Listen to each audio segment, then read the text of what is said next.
기독교 변증가 오스 기니스 목사님이 계신데요. 그러니까 이분이 현대인들에게 3S, 3S가 있다 이렇게 지적했습니다. 하나는 스피드, 스피드, 하나는 stuff, 또 하나는 스트레스입니다. 스피드는 아시겠죠? 엄청 바쁘게 지내잖아요. 빨리 이렇게 한단 말이에요. 그래서 우리가 굉장히 분주한 일상을 지내면서 빨리 일을 처리해야 된다는 압박을 받으면서 살아갑니다. 두 번째 S는 stuff이에요. stuff은 이제 물질이란 뜻입니다. 물질. 항상 우리가 소유에 대한 압박을 받으면서 살아갑니다. 세 번째는 스트레스. 애들도 스트레스 받는다 이런 말 쓰죠. 조그만 애들도 엄마 나 스트레스 받아 막 이렇게 얘기한단 말이에요. 근데 이게 현대인에게만 있느냐? 우리 가운데 더 부각되는 건 사실입니다만은 예수님도 이 비슷한 어려움을 늘 갖고 사셨습니다. 예수님의 삶이 항상 많은 무리들이 와서 예수님에게 치유해 주시기를 구하고 많은 사람들이 몰려왔기 때문에 항상 과중한 업무에 시달리셨습니다. 심지어는 식사할 겨를도 없으셨다는 표현이 성경에 나옵니다. 또 물질의 문제에도 압박을 받으시죠. 그래서 여우도 굴이 있고 공중에 새도 집이 있지만 인자는 머리 둘 곳이 없다. 이게 단순히 상징적으로 고백하는 것이 아니라 실제 삶이었단 말이에요. 예수님의 삶. 그리고 예수님과 제자들이 전도여행 다닐 때에 먹는 문제, 물질의 어려움이 있었던 것으로 짐작이 됩니다. 그리고 스트레스, 과중한 업무에 스트레스를 받고 계십니다. 근데 예수님에게서는 우리하고 조금 다른 모습이 나타납니다. 그 뭐냐면 아무리 분주하고 아무리 일 때문에 압박을 받고 아무리 돈에 쫄리고 스트레스를 받아도 예수님에게는 깊은 하나님과의 교제가 나타납니다. 하나님과 깊이 교제하는 가운데 나가시는 것입니다. 그래서 이 3S의 압박감 속에서도 빼놓지 않고 기도합니다. 만약에 우리는 분주해지면 뭘 양보합니까? 너무 바빠지면 우리가 하나님과 만나는 시간을 양보할 때가 많아요. 기도하는 시간, 성경 읽는 시간을 우리가 양보하고 우리가 분주한 문제를 처리하기 위해서 압박을 받습니다. 근데 예수님은 정반대예요. 압박을 받으실 때에 오히려 더 깊이 하나님을 만나는 시간으로 나아갑니다. 지난주에 우리가 예수님 세례받는 장면 봤잖아요. 하늘이 열리고 난리가 났습니다. 성령이 비둘기같이 예수님 위에 강림하시고 또 하늘에서 음성이 들립니다. 너는 내 사랑하는 아들이요 내가 너를 기뻐한다. 화려한 예수님의 등장이 나타납니다. 그러면 보세요. 예수님이 이렇게 화려하게 등장하실 때 그 다음 사건이 뭐가 되겠어요? 그냥 화려한 공적 사역으로 그냥 이어지면 딱 좋겠다. 이렇게 생각할 수 있잖아요. 근데 그 다음 일정이 전혀 예상 바뀝니다. 오늘 말씀에 보면 사람이 없는 광야로 오히려 들어가십니다. 하루 이틀 머무신 게 아니라 장장 40일을 머무십니다. 우리가 볼 때는 아니 사람도 없는 광야에서 왜 40일이야? 먹을 것도 없습니다. 40일 동안 굶주림에 처해 계셨습니다. 우리가 볼 때는 낭비하는 40일인데 이게 왜 예수님에게 필요했을까? 더 놀라운 것은 예수님이 단독으로 이걸 결정하신 일정이 아니라는 거예요. 성령에게 이끌리셨다. 오늘 누가복음 4장 1절에 보면 성령에게 이끌리셨다. 그러면 이게 하나님이 다 성삼위 하나님의 동의하에 반드시 필요한 일정이었다라는 것을 의미합니다. 그럼 우리가 질문하겠죠. 그러면 이게 필수 일정이었다면 40일 동안 광야에서 도대체 뭘 하셨지? 라는 질문이 듭니다. 물론 1절 말씀에 보면은 예수님께서 마귀에게 시험을 받으셨다. 2절 말씀에 보면, 죄송합니다. 2절 말씀에 보면 마귀에게 시험을 받으셨다라는 표현이 나옵니다. 근데 시제가 현재 분사예요. 현재 분사라는 것은 그냥 한 번 딱 시험 당한 것이 아니고 두 번 시험 당하는 것이 아니라 지속적으로 시험을 계속해서 받고 계셨다는 것을 의미합니다. 그럼 시험 받으러 가셨나? 그건 아닙니다. 40일 동안 금식하셨다고 되어 있습니다. 그러면 오늘 우리가 본문에 나와 있는 세 가지 시험 말고도 여러 가지 시험을 당하실 수 있지만 그럼에도 불구하고 예수님께는 계속해서 나타났던 건 뭐냐? 기도하고 계시단 말이에요. 금식하고 기도하고 계시다.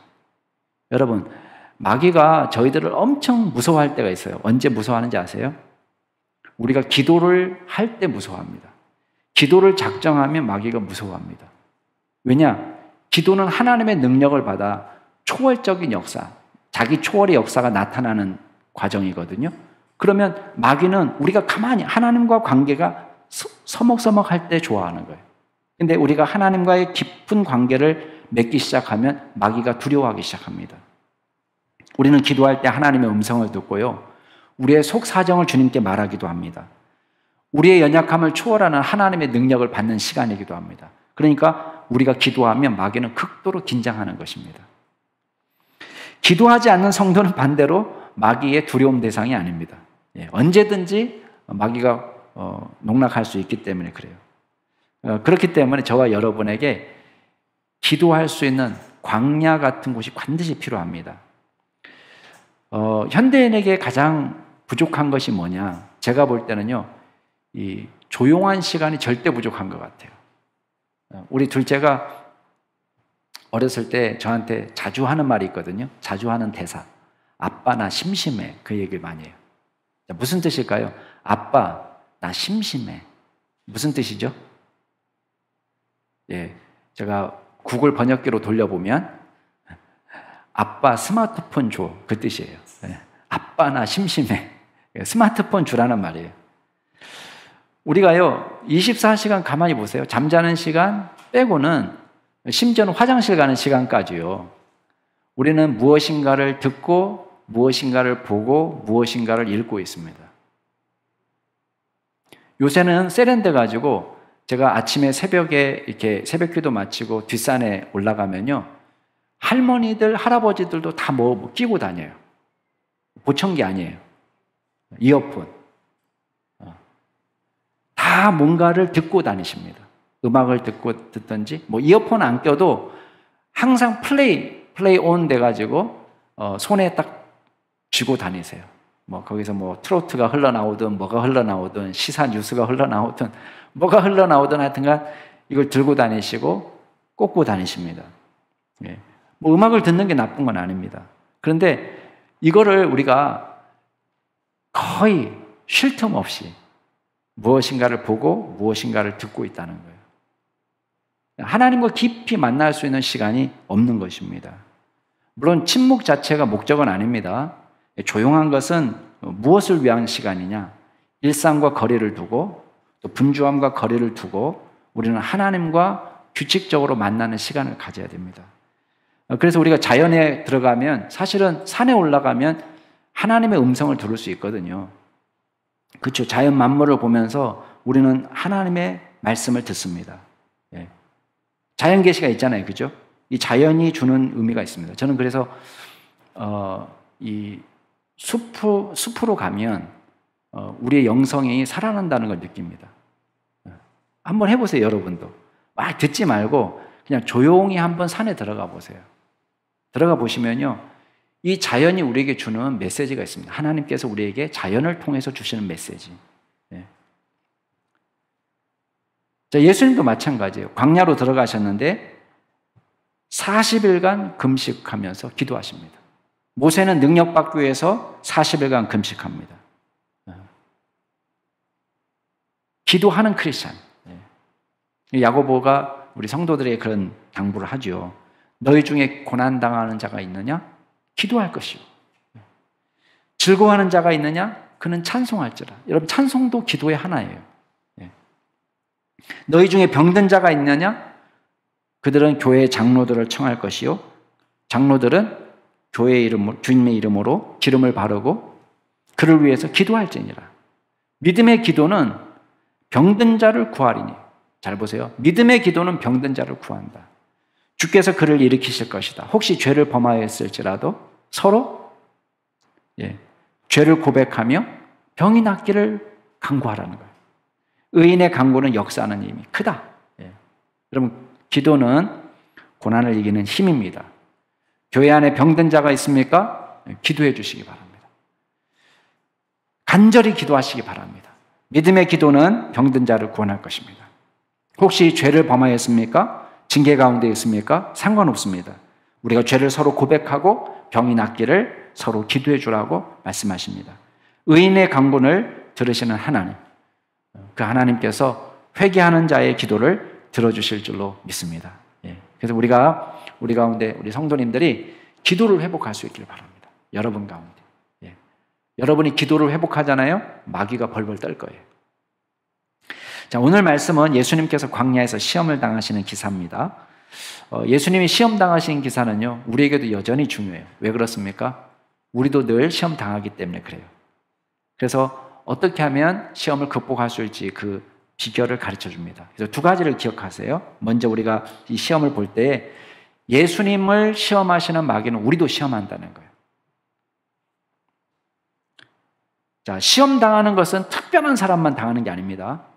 마귀라는 이름, 디아볼로스라고 되어 있는데 아람어 사탄도 마찬가지입니다.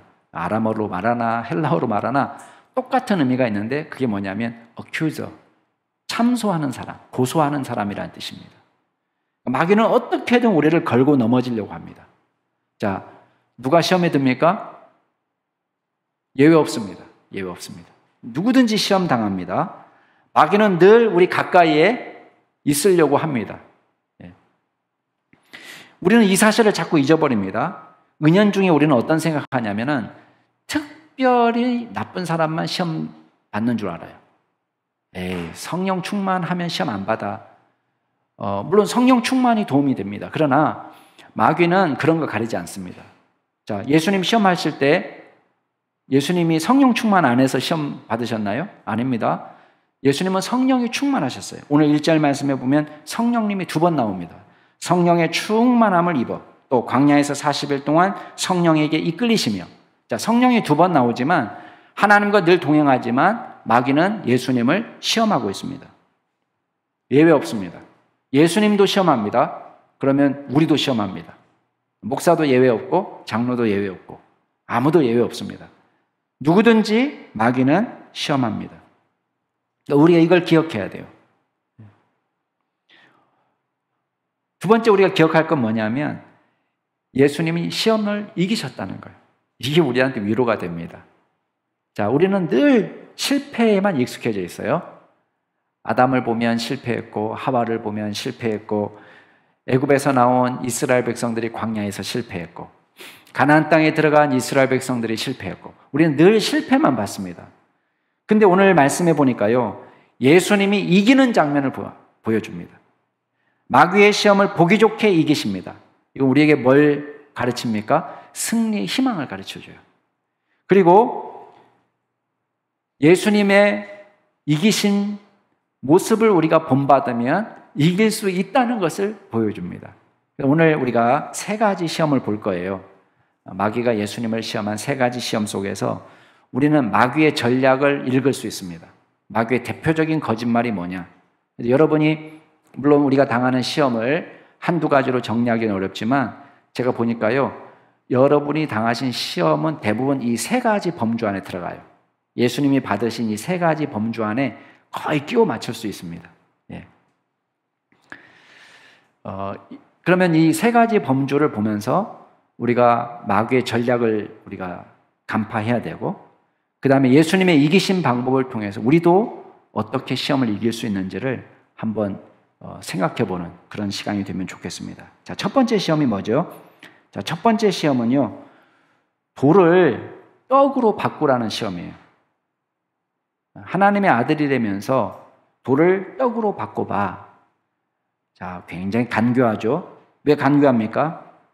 마귀는요, 우리의 약함을 파고드는 거예요. 지금 예수님이 40일 금식 기도를 마치신 때요, 얼마나 배가 고프셨겠습니까? 배가 고픈 척 하신 게 아닙니다. 우리와 똑같은 육을 입으셨습니다. 그러니까 실제로 배가 고프셨습니다. 여러분이 며칠 정도 굶어 보셨나요? 금식 기도 하신 분들도 계실 것이고, 한 일주일 굶어 보셨나요? 아니면 한 보름 금식기도 해보셨습니까? 예. 예수님이 40일을 금식기도 하셨어요. 광야에서. 어떤 상황인지 아시겠죠? 근데 가장 극단적으로, 가장 먹는 거에 유혹을 받기 쉬운 이때에 마귀가 나타나서 그걸 공격하는 거예요. 그러면서 얘기합니다. 3절에 보면 내가 하나님의 아들이면 이 돌들을 명해서 떡이 되게 해라. 충분히 유혹이 됩니다. 왜 유혹이 되죠? 자, 여러분에게 와가지고 마귀가 이 돌멩이 한번 떡으로 만들어봐. 그러면 유혹이 되겠습니까? 안 되겠습니까? 아니, 유혹이 안 되죠, 우리는. 왜냐하면 돌을 떡을 만들 수가 없으니까. 우리는 능력 밖의 일입니다. 그러니까 이건 시험이 아닙니다. 근데 예수님께는 이게 시험이 되는 거예요. 왜?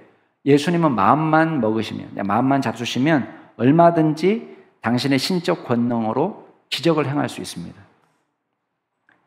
자, 그렇다면 이 시험의 본질은 뭘까요? 할 수 있어, 없어? 이게 아니에요. 능력이 있어, 없어? 이게 시험의 본질이 아닙니다. 이 시험의 본질은 뭔지 아세요?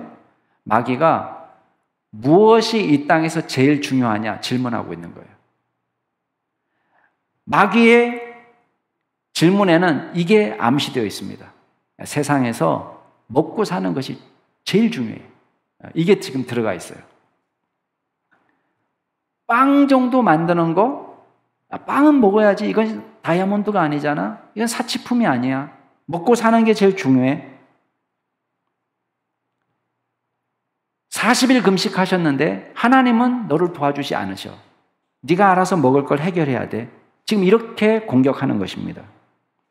굶어 죽을 수 있는 상황에서 먹고 사는 것보다 더 중요한 게 무엇이 있겠습니까?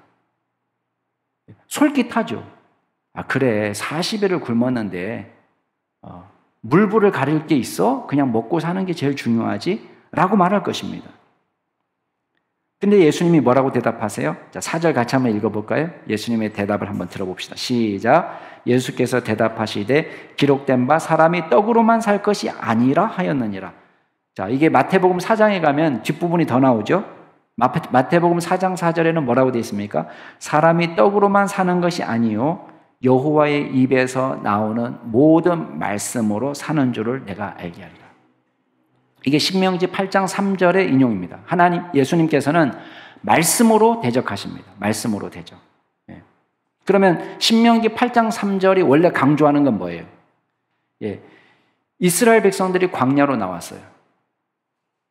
왜 나왔죠? 하나님이 불러서 나왔어요. 애굽에서 하나님이 이끌어서 나왔어요. 그 광야로 가는 길은 누가 지시한 길입니까? 하나님이 직접 지시한 길이에요. 이스라엘 백성들이 하나님의 뜻을 따른다고 생각해서 광야로 나왔습니다. 근데 뭘 경험합니까? 광야로 나왔더니 먹을 것이 떨어졌습니다. 자, 우리가 하나님의 뜻에 순종했을 때 때로는 어려움을 만납니다. 그때 우리는 시험 들기가 쉬워요.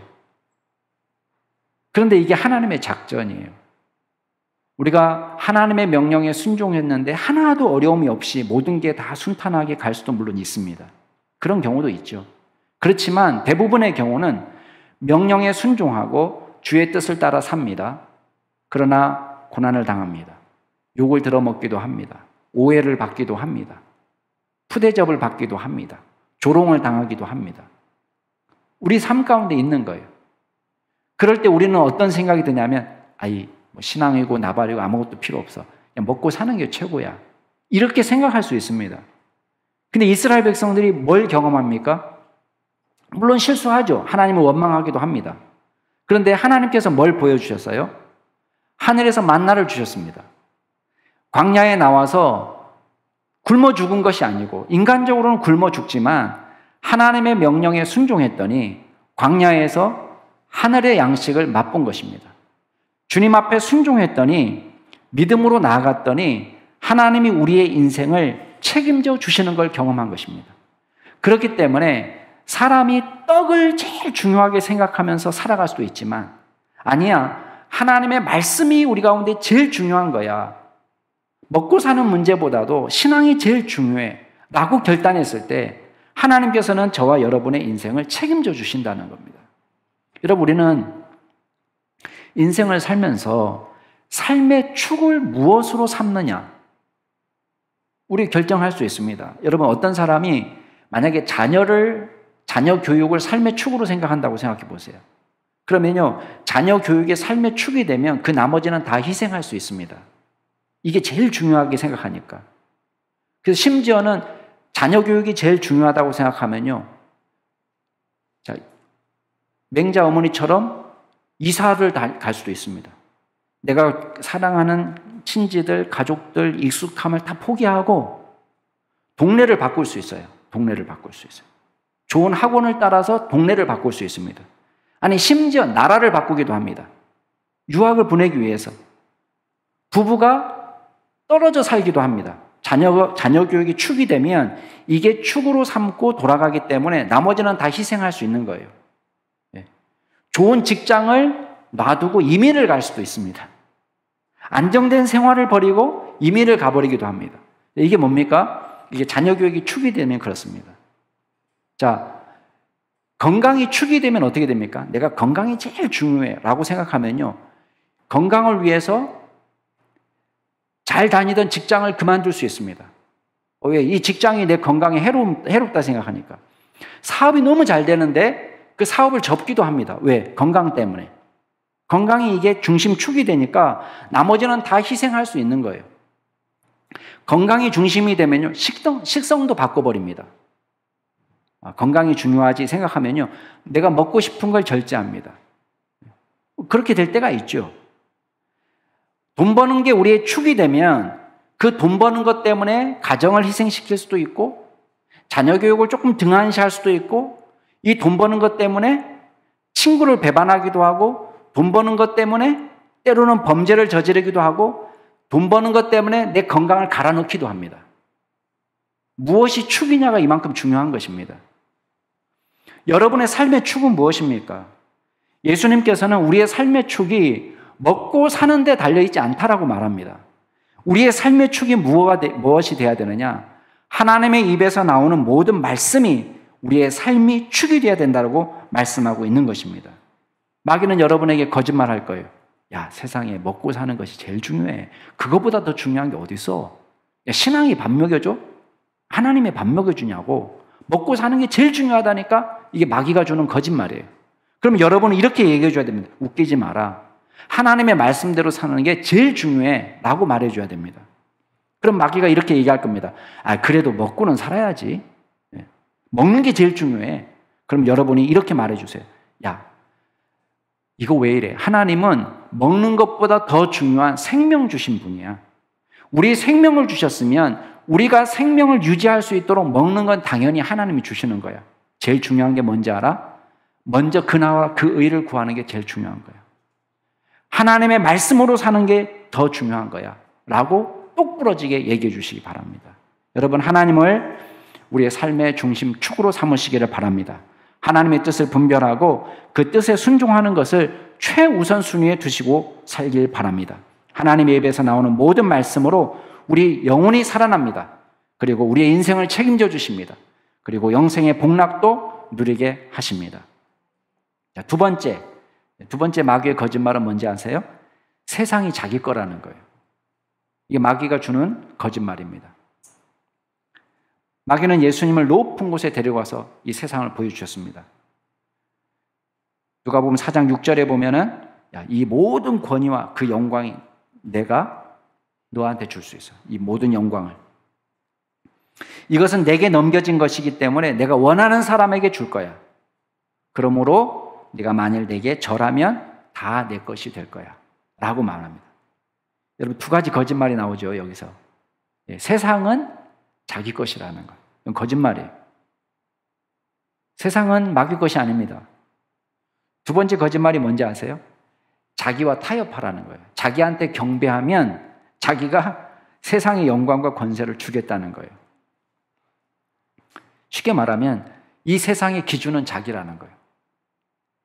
이 세상은 내 것이기 때문에 이 세상은 내가 원하는 방식대로 움직인다는 것입니다.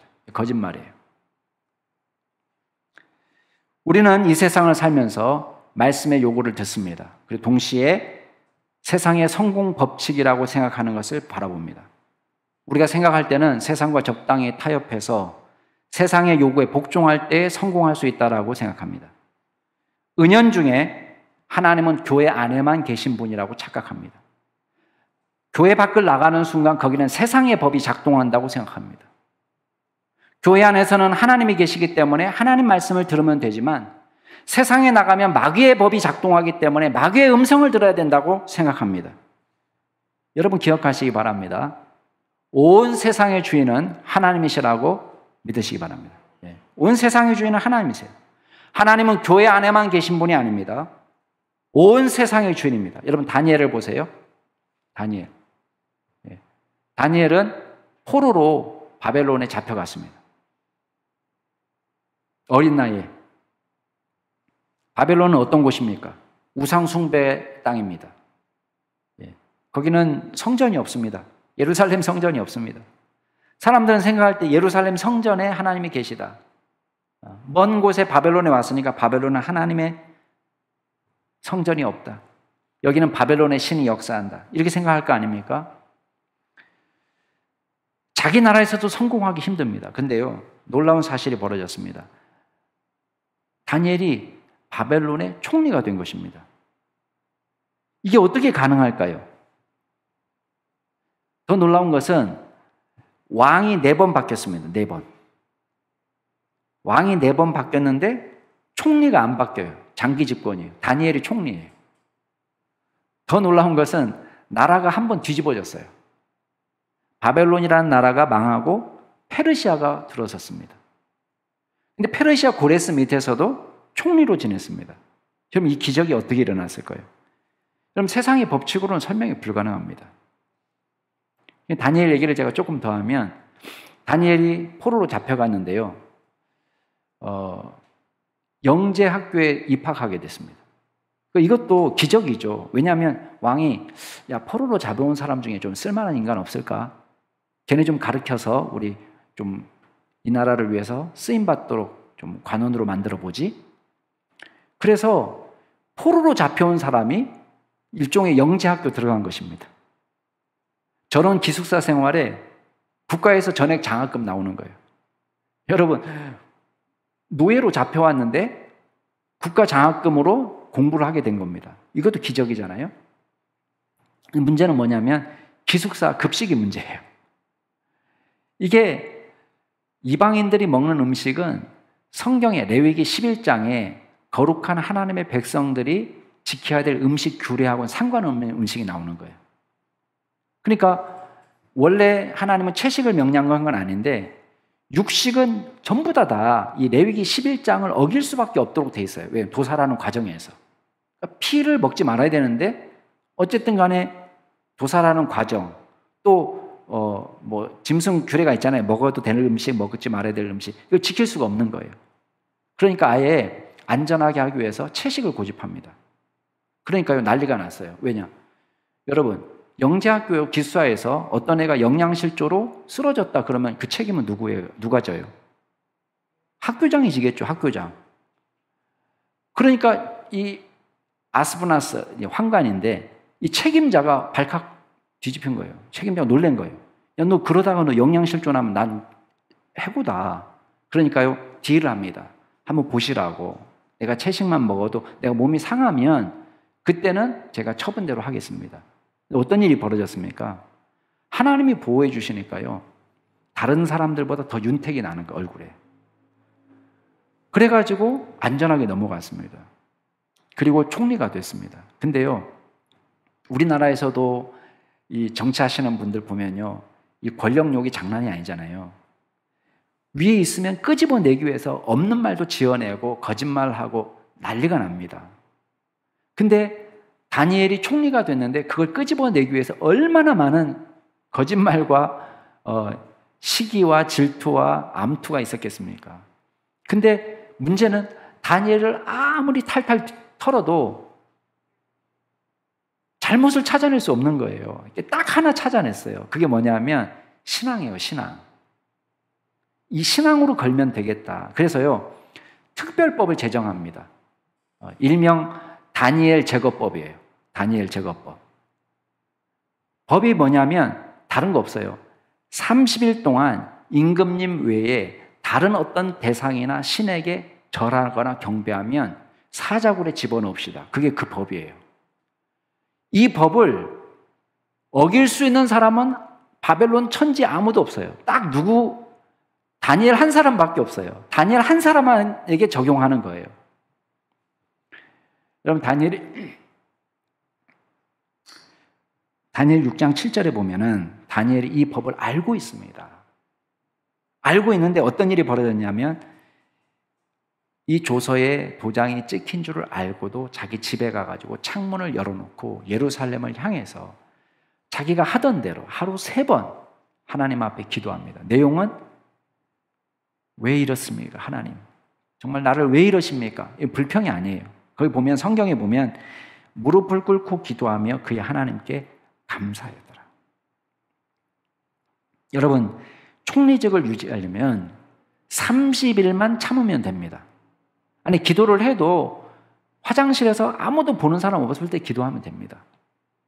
근데 다니엘은 세상과 타협하지 않습니다. 이 세상의 주인은 하나님이라는 걸 믿었어요. 감사하는 기도를 합니다. 여러분, 다니엘은 지금 바벨론에 있습니다. 외국입니다. 하나님의 성전이 없는 곳입니다. 주변에 믿는 사람도 그다지 많지 않습니다. 그러나 믿음이 있었어요. 네, 어떤 믿음이냐? 온 세상의 주인은 하나님이시다. 하나님은 유대의 주인일 뿐만 아니라 예루살렘 성전에만 계신 분이 아니라 하나님은 바벨론의 주인이시고 이 땅 가운데도 계시다. 그 사실을 믿은 것입니다. 총리라는 벼슬을 주신 분도 하나님이시라고 믿었습니다. 느부갓네살이나 벨사살이나 다리오나 고레스가 내 인생을 책임지는 것이 아니고 하나님이 내 인생의 주인이시라는 분명한 믿음을 가진 것입니다. 마귀는 여러분에게 세상의 아부하라고 가르칠 것입니다. 세상에서 성공하려면 세상의 아부하라고 이야기할 것입니다. 승진하기 위해서는 신앙도 타협하라고 가르칠 것입니다. 그러나 세상의 권세와 영광은 하나님의 것입니다. 여러분, 예수님이 뭐라고 답변하신지 아세요? 마귀에게. 8절 한번 읽어볼까요? 예수님이 뭐라고 마귀한테 얘기하는지 같이 읽겠습니다. 시작. 예수께서 대답하여 이르시되 기록된 바 주 너희 하나님께 경배하고 다만 그를 섬기라 하였느니라. 세상의 주인이 자기라는 마귀의 거짓말에 속지 마세요.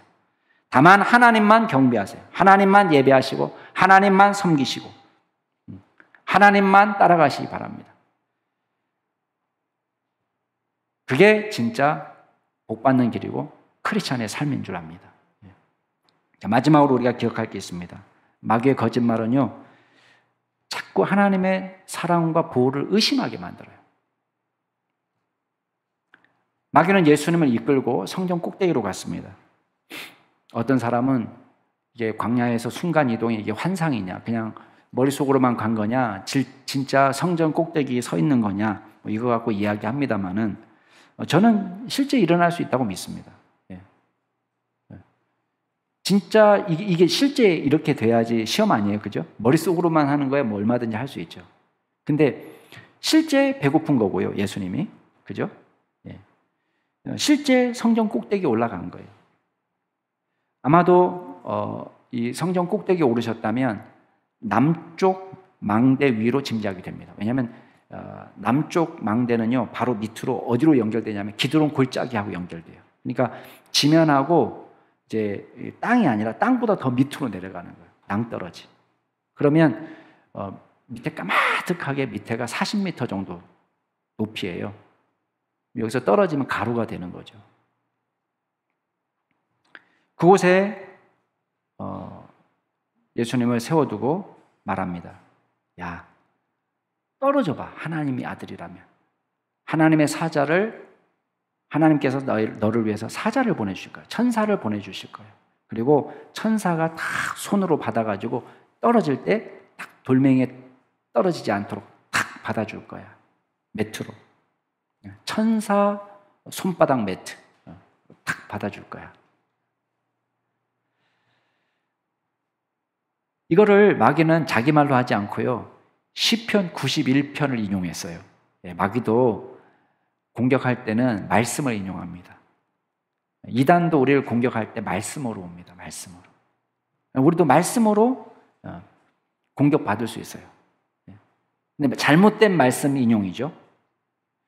여러분, 이거는 마귀의 거짓말입니다. 왜냐하면 시편의 문맥은 하나님의 보호를 믿지 못해서 한번 시험해봐라, 그런 문맥이 아닙니다. 여기 문맥은 어떤 거냐면 믿음을 위해서 고난받는 자예요. 믿음을 위해서 핍박을 받을 때에 하나님께서 이 성도들을 사랑하셔서 이 고난의 길을 잘 넘어갈 수 있도록 보호해 주시고 도와주신다는 거예요. 그게 이 시편 91편의 원래 문맥입니다. 근데 지금 마귀의 시험은 의인의 고난하고는 아무 상관이 없어요. 무엇 때문에 이걸 떨어지는 거예요? 네가 하나님의 아들이라면 한번 보여줘봐. 공명심, 자기 영광, 사적인 영광을 위해서 하나님의 기적을 보여달라는 것입니다. 하나님께서 천사들을 동원해서 너를 보호해 주실 거 아니야? 하나님의 자녀라면 이렇게 말하는 것입니다. 하나님의 적극적인 개입을 촉구하는 거예요. 여러분 보세요. 물론 하나님께서는 저와 여러분에게 기적을 베풀어 주십니다. 기적이라는 건 뭐죠? 기적이라는 것은요, 당신께서 만드신 자연 법칙을 어그러서 특별하게 역사하시는 게 기적이에요. 그죠? 예를 들면은 중력의 법칙은 떨어지면 죽는 거예요. 독을 마시면 죽어야 돼요. 뱀에 물리면 죽는 거예요. 근데 하나님께서 특별하게 보호하시기 위해서 때로는 중력의 법칙으로는 설명할 수 없는 또 다른 힘이 작동할 때가 있단 말이에요. 의학적으로 설명할 수 없는 또 다른 힘이 작동할 때가 있는 것입니다. 그러나 이건 아무 때나 역사하는 건 아닙니다. 근데 지금 마귀는 우리에게 수시로 하나님의 보호와 사랑을 의심하도록 자꾸만 의심을 심어줍니다. 야, 하나님 너를 사랑하지 않나 봐. 야, 하나님을 믿는 사람은 마스크 안 써도 코로나에 걸리면 안 되지. 코로나에 걸리면 안 되지. 이렇게 얘기하는 거예요. 믿는 사람은 보호해 주실 거 아니야. 마귀는 하나님의 사랑을 의심하게 만듭니다. 근데 이 사랑, 하나님 나를 사랑한다는 그 기준을 누가 세우게 만듭니까? 자기가 세우게 만드는 거예요. 자기가 생각하는 방식이 사랑이에요. 복권을 사는 족족 당첨돼야지 나를 사랑한다고 생각합니다. 아니, 하나님, 복권 좀 되게 해주세요. 예수 안 믿는 사람도 1등 하잖아요. 이왕이면 믿는 사람이 1등 하면 좋잖아요. 제가 복권 당첨되면 제가 하나님 앞에 헌금할게요. 하나님 시험하는 겁니다. 하나님 사랑하신다는데 믿지 않는 자녀도 서울대 보내주시는데 우리 자녀 좀 서울대 보내주시면 안 돼요? 자리 한 자리만 만들어주시면 안 돼요? 자기가 세운 기준이에요. 믿지 않는 사람도 부자인데 제 사업 참 잘나게 해주시면 안 돼요? 사랑의 기준을 자기가 세워놓는 것입니다. 여러분, 예수님이 뭐라고 답변하신지 아세요? 자, 4장 12절 거기 보면 뭐라고 나옵니까? 주 너희 하나님을 시험하지 말라. 신명기 6장 16절 말씀을 인용하십니다. 여러분, 왜 성전에서 떨어져 보라는 것이 하나님을 시험하는 거예요? 하나님은 얼마든지 당신의 선하신 뜻대로 기적을 일으키실 수 있는데 의의 길, 거룩한 길을 걸어가는 사람들을 하나님은 얼마든지 보호하실 수 있습니다. 그런데 이때 기적이 필요한 건데 우리는 언제 기적을 쓰려고 하죠? 사적 영광을 위해서. 하나님 나라를 위해서가 아니라 사적 영광을 위해서 우리는 기적을 쓰려고 합니다. 점수 안 되는 사람이 서울대 써놓고 미달나서 요행수로 붙기를 기대하는 것입니다. 이게 하나님 시험하는 것입니다. 무리하게 사업을 일으켰습니다.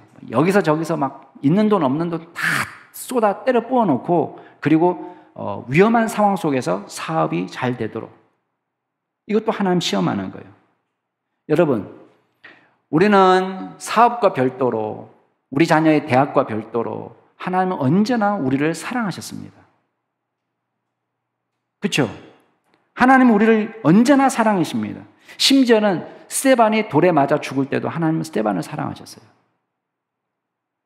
바울이 전도하다 돌에 맞아 죽을 뻔할 때도 하나님은 함께 하셨습니다. 그게 하나님의 사랑입니다. 근데 우리는 우리식으로 하나님의 사랑을 정해놓습니다. 신명기 6장 16절을 제가 풀로, 예수님이 인용하신 신명기 6장 16절을 제가 풀로 인용해 볼게요. 뭐라고 되어 있는지 아세요? 너희가 마사에서 시험한 것 같이 너희 하나님 여호와를 시험하지 마라. 여러분, 마사에서 무슨 일이 있었습니까? 마사에서 시험하신 게 뭐예요? 이스라엘 백성들이 시험한 건 뭡니까? 마사는요, 광야에서 물을 구할 수 없어가지고 하나님 불평했던 장소입니다. 물이 떨어져가지고 하나님을 불평했어요. 근데 왜 이게 시험이죠? 예, 출애굽기 보면은 이때 불평한 것은 단순한 불평이 아니라 여호와께서 우리 중에 계신가 안 계신가 의심했다고 되어 있습니다. 하나님이 우리를 사랑하는 거 맞아? 우리를 광야로 내모셨는데 물이 떨어졌는데 하나님이 우리를 사랑하시는 게 맞아? 이렇게 의심하는 것입니다. 여러분, 하나님의 사랑과 보호를 믿으시기 바랍니다. 하나님의 기적은 의를 위하여, 거룩한 삶을 위하여 묵묵히 자신의 삶을 수행하는 성도들에게 주어집니다. 우리는 그 사랑을 의심하면 안 됩니다. 미국의 크리스천 사이언스라는 이단 교파가 있습니다. 마가복음에 보면은 하나님을 믿는 사람은 뱀에 물려도 죽지 않는다는 말이 나오잖아요. 상함이 없는다.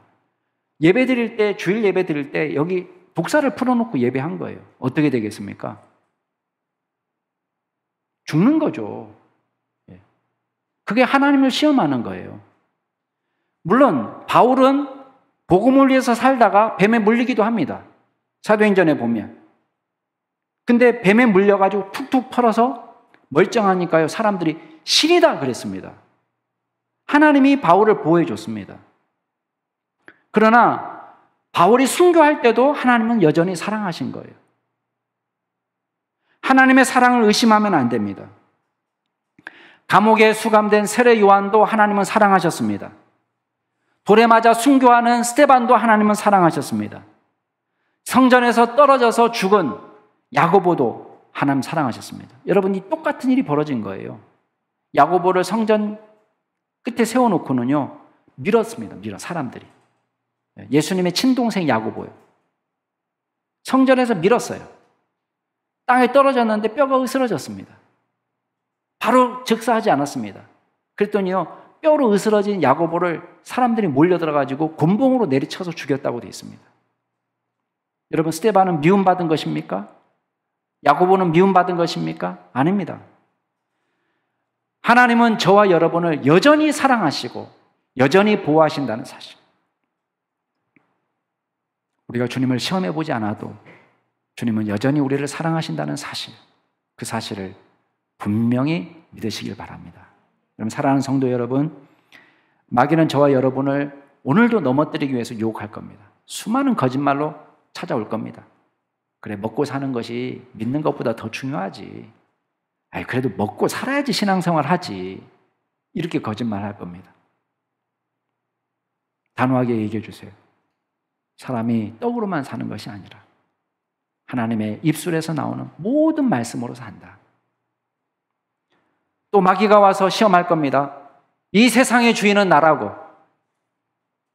내가 원하는 법칙대로 살면 성공시켜주겠다고 유혹할 것입니다. 분명하게 말해주세요. 하나님께서 오직 주 하나님만 경배하고 섬기라고 말했다.